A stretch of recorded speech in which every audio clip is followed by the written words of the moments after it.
Assalamualaikum warahmatullahi wabarakatuh. Sebelumnya perkenalkan, nama saya Anissa Fauzia. Saya mahasiswa dari semester 5 Teknik Informatika. Dan di sini saya ingin menyelesaikan tugas mata kuliah Teori Bahasa dan Automata. Baiklah, di sini saya ingin menjelaskan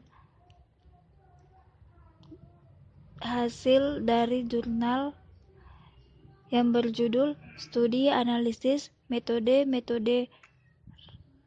Parsing dan Interpretasi Semantik pada Natural Language Processing.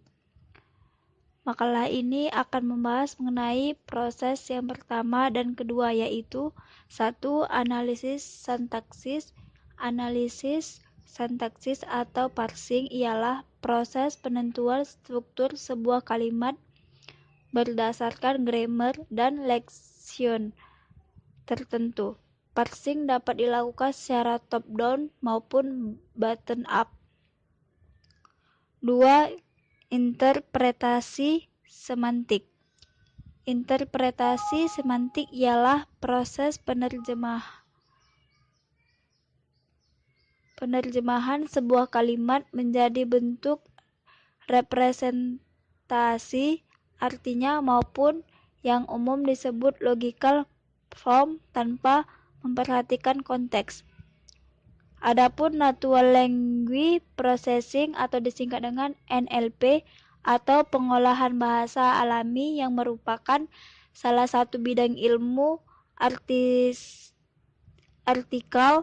intelligence atau kecerdasan buatan yang mempelajari komunikasi antara manusia dengan komputer melalui bahasa alami.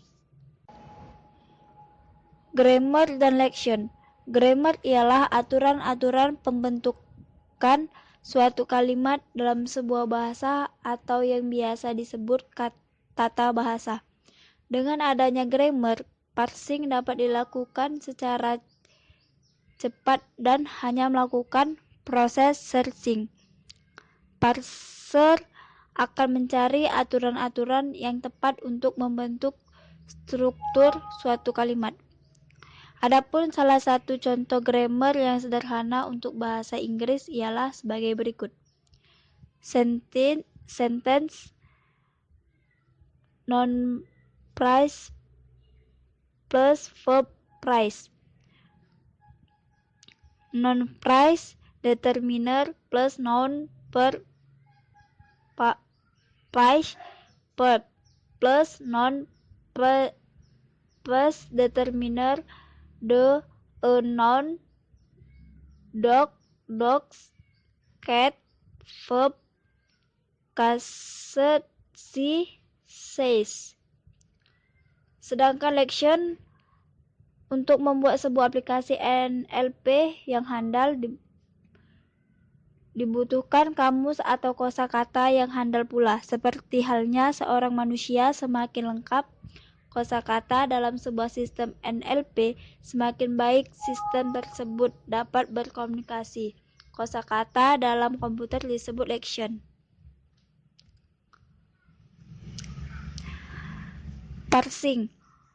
Proses parsing tidak hanya dapat dilakukan dalam NLP, melainkan juga pada bidang lain, seperti pada pembuatan sebuah compiler.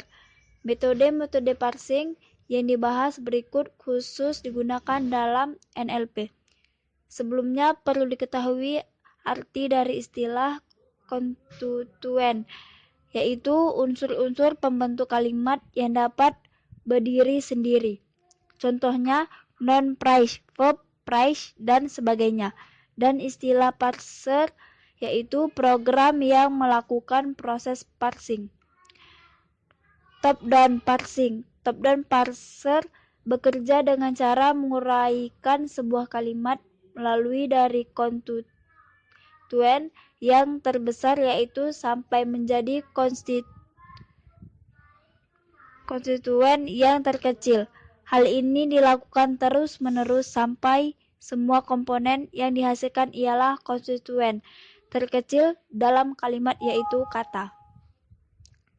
Metode parsing yang bekerja secara top-down ialah top-down parser biasa, recursive descent parser, transition network parser, char parser.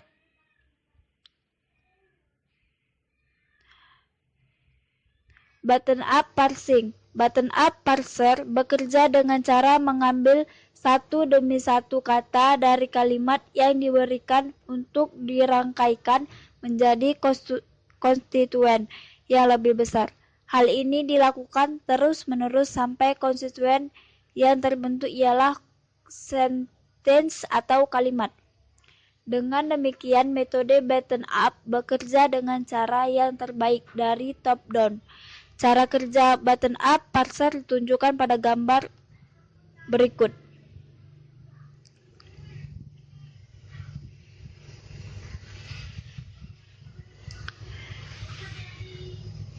Interpretasi semantik pada NLP. Interpretasi semantik bertujuan untuk menerjemahkan kalimat menjadi bentuk representasi yang disebut logical form. Sedangkan contextual interpretation akan menerjemahkan logical form ke dalam bentuk representasi lain yang disebut knowledge representation atau final meaning presentation. Adapun contoh sederhana mengenai apa yang dilakukan oleh proses-proses dalam NLP itu ditunjukkan pada gambar sebagai berikut.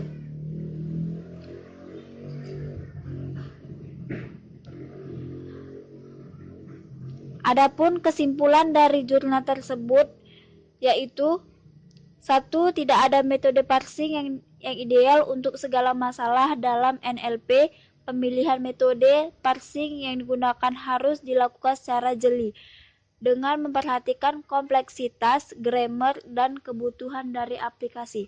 2.